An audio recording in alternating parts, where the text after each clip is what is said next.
Bonjour à tous, Grégoire pour lemondedesétudes.fr pour un nouveau tutoriel sur Excel 2010, bien que ça soit valable pour tous les autres Excel. N'hésitez pas à vous abonner à ma chaîne YouTube si vous voulez voir d'autres tutoriels. Il y en a déjà eu par le passé sur Excel, sur la personnalisation d'Excel ainsi que sur le ruban. Voilà un petit peu, on a regardé comment tout ça on pouvait s'en servir et qu'est-ce que ça contenait. Le but d'aujourd'hui, c'est de rentrer un petit peu dans le vif du sujet, c'est de regarder comment on se sert d'Excel. Après tout, hein, c'est un tableur, il va nous servir à faire des tableaux, à faire des calculs. Comment on va faire des calculs dans Excel, les calculs basiques, introduction aux formules. Donc c'est un tuto qui se destine à ceux qui connaissent mal Excel ou pas du tout Excel, qui l'ouvrent pour la première fois et qui veulent voilà, commencer à savoir comment on s'en sert. Et bon, on va tout de suite commencer avec l'introduction. Voilà, j'ai ouvert un fichier Excel, je vous invite à faire de même, hein. J'ai un peu zoomé pour qu'on voit mieux, et puis je vais tout de suite taper un exemple. Donc là j'ai entré 10 entrées et 5 entrées. Ce qu'on va chercher à faire, c'est à faire la somme de ces deux chiffres dans Excel. Alors pour ça, on peut éventuellement, j'en ai parlé dans un précédent tuto, sélectionner nos deux cellules, et si je regarde ici dans la zone en bas, j'ai la somme qui apparaît automatiquement ici, hein, somme 15. Le problème, c'est qu'elle n'est pas stockée comme variable dans Excel, donc on ne pourra pas se resservir de ce chiffre-là si on veut voilà, l'afficher ou s'en resservir dans un autre calcul, etc., etc. Donc pour ça, il va falloir faire une formule. Le principe des formules, quand vous dites oralement ou quand vous écrivez une formule, c'est 10 plus 5 égale 15. Excel, c'est l'inverse, c'est-à-dire qu'on va d'abord écrire le égal et qu'ensuite on va écrire la formule qui nous intéresse. Donc une formule dans Excel commence toujours par égal, quelle que soit la formule que vous allez utiliser. Là, on va s'intéresser pour l'instant juste aux opérateurs de base, hein, donc addition, multiplication, etc. Mais toutes les formules fonctionnent de la même façon. Donc, alors je vais fermer cette fenêtre. Hop. Par exemple, ici, on veut donc faire une addition. Donc, comme d'habitude, comme pour toutes les formules, retenez ce geste, égal. Égal, ça va donc signifier à Excel qu'on veut commencer une formule, et la formule ici, c'est lui dire, je veux additionner cette cellule-là, donc la cellule qui est en A1, je vais la sélectionner, je vais tout simplement cliquer dessus. On voit qu'automatiquement, ça écrit A1, et puis je vais dire plus, je vais sélectionner ma deuxième cellule, A2, et voilà, ça écrit automatiquement A2, et je fais Entrée. Et vous voyez que ça écrit logiquement le résultat. Rien de très impressionnant, rien de très difficile non plus, si ce n'est que c'est quand même déjà intéressant de voir que si vous changez la formule, si vous changez les valeurs comprises en A1 et A2, si par exemple je mets 5 plus 5, ça va automatiquement changer le résultat qui est passé à 10, qui passe à 7, qui passe à 3663, enfin voilà, vous pouvez déjà tout de suite changer les valeurs et ça change automatiquement le résultat de votre opération, comme une calculette finalement, mais plus simple à utiliser. Donc ça c'est l'introduction aux formules. L'intérêt, voilà, vous avez vu, c'est que c'est assez simple à taper et que le calcul se fait directement. Alors à retenir, donc on commence toujours par égal. Vous cliquez tout simplement dans les cellules que vous voulez additionner ou avec lesquelles vous voulez faire une opération, et Excel vous écrira la formule automatiquement. Bien sûr, il faudra lui ajouter l'opérateur. Ici, on a choisi plus. On va voir qu'on peut utiliser les autres, bien sûr. Également, ce que j'ai pas dit, effectivement, que j'avais mis pour une autre, un rappel, c'est qu'on peut utiliser une constante. On n'est pas obligé de dire à Excel qu'on veut utiliser, là, forcément, on a mis A1 et A2. Mais on peut lui dire que nous, on voudrait à chaque fois faire ce qui se trouve en A1. Donc, je vais la réécrire. Égal. Ce qui se trouve en 1, mais on veut lui dire plus cette fois-ci. Je veux que ça soit toujours plus 22. Voilà. Donc on peut écrire directement le chiffre comme là je viens de le faire. J'ai écrit directement une constante dans Excel et cette fois-ci elle ne changera pas. Hein, je peux changer la valeur des autres. Oh là, je vais tout de suite annuler ça. Plus 22, j'avais dit. Je peux tout de suite changer la valeur des autres cellules. J'aurai toujours mon 22 qui est écrit dans ma formule et qui est une constante. Donc ça ne changera pas. Je fais échappe. Voilà, hein, ici on voit que 10 plus 22, 32, 5 plus 22, 27, etc., etc. Donc on peut utiliser aussi une fonction avec une constante, donc ça c'est bon à savoir. Ça c'est pour vraiment l'introduction aux formules. Là on a vu avec le signe addition, on peut voir qu'en fait on peut utiliser plusieurs opérateurs bien sûr dans Excel, à savoir addition, soustraction, multiplication, division et puissance notamment, pour les principaux. On va de toute façon regarder comment ça marche, hein. Ça marche de la même façon que ce que je vous ai dit, donc on va, voilà, pour l'addition c'est tout simplement le signe plus, pour la soustraction c'est tout simplement le signe moins sur le pavé numérique, multiplication à côté vous avez le signe multiplié sur votre pavé numérique ou qui se trouve à côté de la touche entrée. Pour la division c'est le slash et pour la puissance c'est le chapeau que vous trouvez à côté du signe P ou du signe $ sur votre clavier. Donc voilà. Comment les taper? Par exemple, hein, tout simplement, on va le refaire ensemble pour que ce soit bien clair. Donc là, je fais égal, ne pas oublier égal, hein. La plupart des erreurs de fonctions dans Excel, c'est tout simplement l'oubli d'un signe égal. Donc égal, cette cellule E2, bien sûr, tout à l'heure j'ai fait un exemple avec A1 et A2, mais c'est valable avec n'importe quelle cellule d'Excel. Ici, automatiquement, Excel va me dire que je suis en cellule E2. Donc voilà, E2, je tape mon plus, et G2, entrée, égale E3 moins G3 égale, on va aller vite, hop, fois G4. Donc le signe divisé égale 5 divisé par G5, 1,6666. On verra les formats dans un autre tutoriel, hein, mais voilà, ici j'ai juste changé le format, c'est le même résultat. Et puis égale 5. Alors, puissance, c'est toujours un peu plus compliqué à écrire, le puissance, parce qu'il ne s'affiche pas forcément tout de suite, et Excel peut ne pas comprendre ça. Donc il faut bien cliquer dans la barre de formule ici. Et voilà, il en apparaît 2 là, ça arrive souvent, donc faites bien attention à ce qu'il en apparaisse qu'un. Et puis vous sélectionnez votre puissance. Encore une fois, hein, la grande force d'Excel, c'est que vous pouvez toujours changer la valeur de la puissance. Hein. Par exemple, là j'ai mis au cube, mais si je mets au carré, donc puissance 2, ça le fait automatiquement. Et je peux aussi changer le chiffre qui était mis à la puissance carrée. Donc voilà, ça c'est automatiquement les résultats changeront. Donc intérêt assez élevé de Excel, et n'oubliez pas ces premiers opérateurs. Et puis voilà, je l'ai mis en dessous. Souvenez-vous de vos leçons de primaire. Si vous voulez combiner des opérateurs, il va falloir à nouveau vous refamiliariser, si vous avez un peu oublié tout ça, avec l'histoire des parenthèses, hein, pour prioriser vos opérations, puisque par défaut, comme en mathématiques de base, c'est la multiplication et la division qui sont prioritaires sur les autres opérations. Donc il faut mettre des parenthèses si vous voulez faire certains calculs avant les autres. C'est ce que je mets ici, hein. Si je mets 9 plus 3 fois 2, il va me faire d'abord 3 fois 2 et ensuite plus 9, alors que si je fais 9 plus 3 entre parenthèses, il va d'abord me prioriser cette addition et ensuite il va tout multiplier par 2. On peut le faire ensemble, hein. Donc je fais tout simplement égal, on ouvre une parenthèse, on tape nos chiffres, 9 plus 3, fermez la parenthèse, fois 2. Donc là on a 24, et si je fais égal 9 plus 3 sans mettre de parenthèse fois 2, 3 fois 2, 6 plus 9 égale 15. Donc vous voyez que c'est pas exactement la même chose, hein. Donc n'oubliez pas vos parenthèses dans vos opérations, ça peut changer drastiquement vos résultats. Donc faites bien attention à ça. Voilà. Ensuite on va regarder assez rapidement, donc là entraînez-vous, hein, avec les opérateurs, avec les parenthèses, à essayer de faire des choses. Vous allez voir, c'est très puissant. On va tout de suite passer à la fonction somme, qui est une fonction automatique d'Excel. Alors je vais peut-être taper des chiffres, je ne l'avais pas fait, hein, 10, 15, entrée, 16, 29, 35.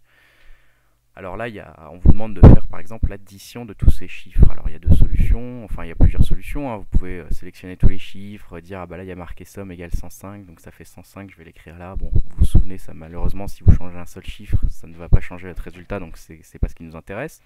Vous pouvez dire bah, je vais faire égal, donc ce qui est en B2 plus ce qui est en B3 plus ce qui est en B4, donc bien sûr ça va marcher, c'est une bonne solution. Sauf que si cette liste elle ne fait pas là, j'ai mis 5 valeurs mais qu'elle en fait 5000, ça va être un peu long à taper.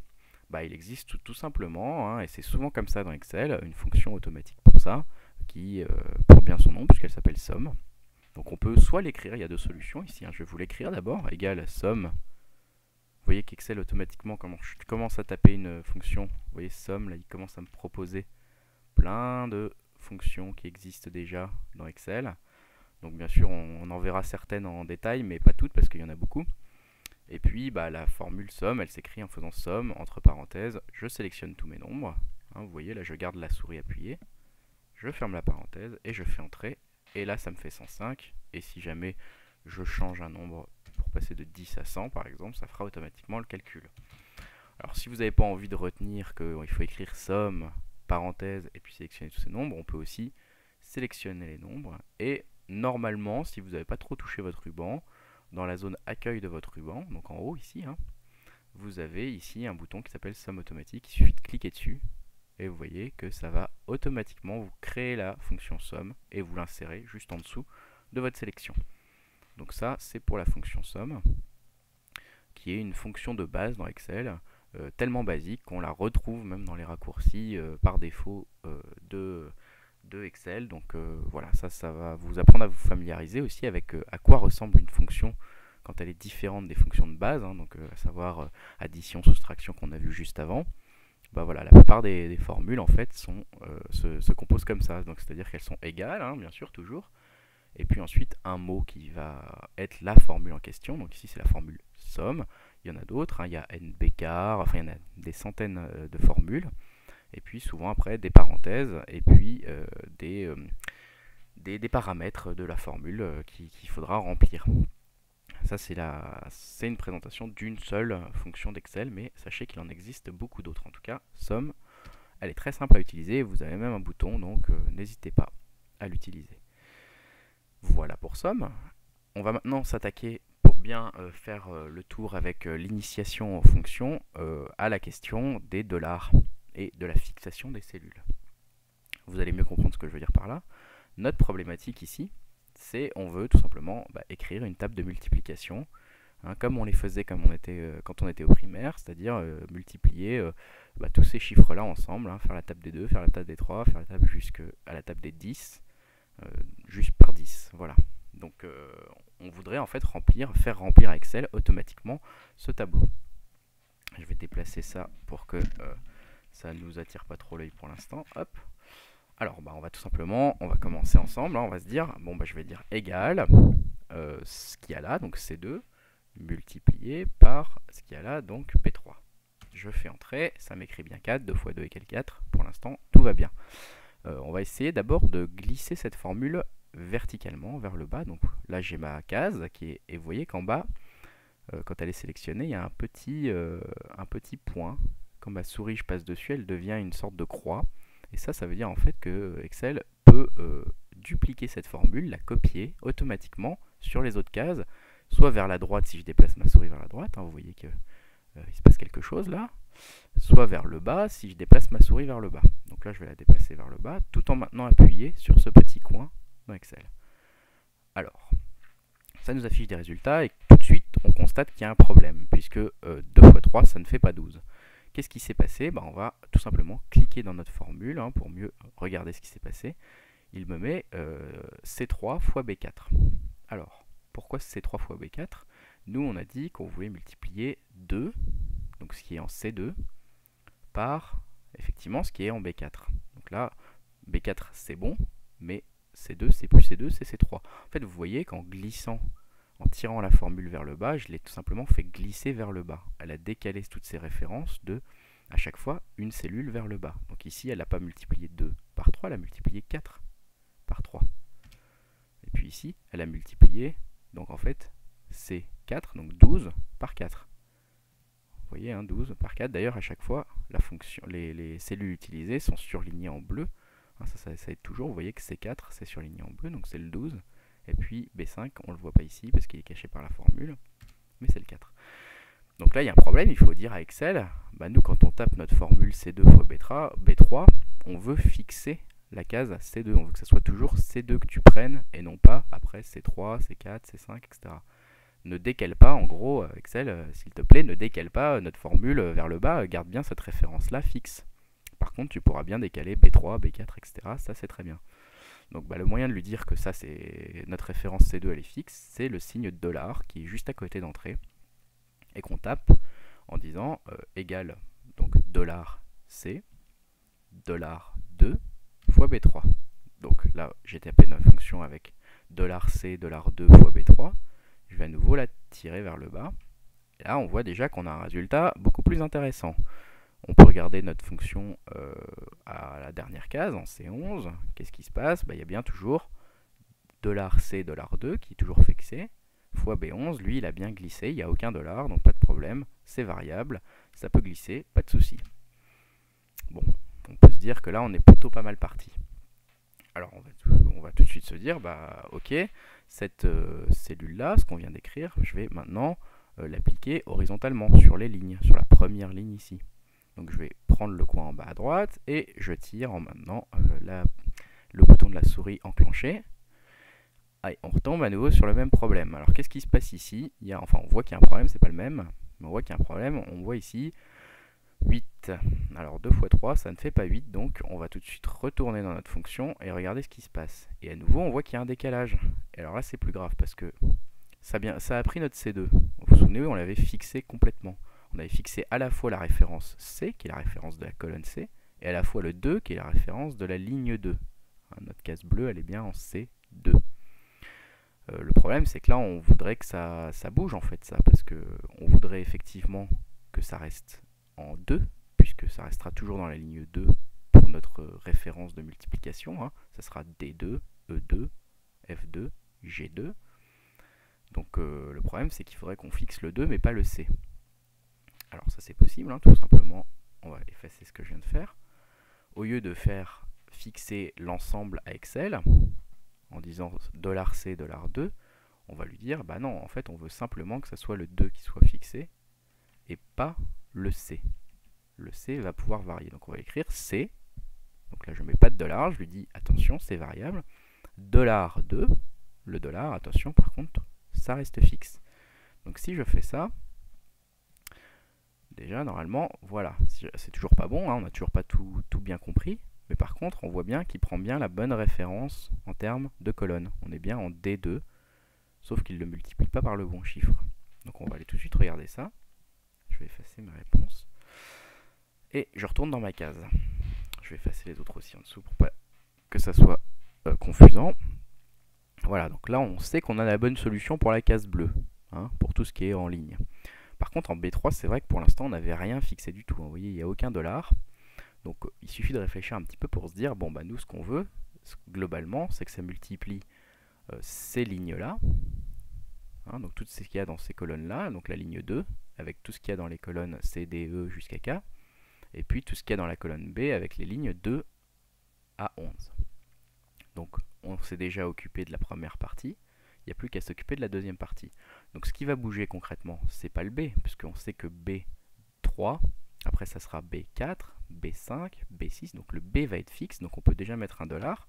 Par contre, comme on vient de le dire, 3, B3, B4, B5, B6, le chiffre après, lui, ne va pas être fixe. Donc ça ne sera que dollar, B, et puis 3, 4, etc., ça variera.